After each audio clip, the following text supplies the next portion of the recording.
బహుమోసంబు వచ్చుననుచు ఎదురుగాళ్లను పుట్టెను ఏడుగురు దాదులను చంపెనప్పుడు కస్తూరి రంగరంగ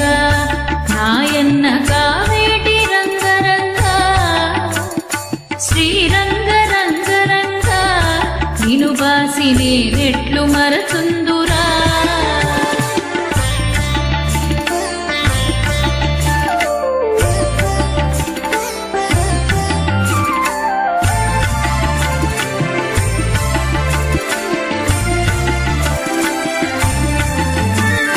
నెత్తురుతో ఉండియప్పుడు ఆ బాల కావున ఏడ్చెను నన్నేల ఎత్తుకొనవే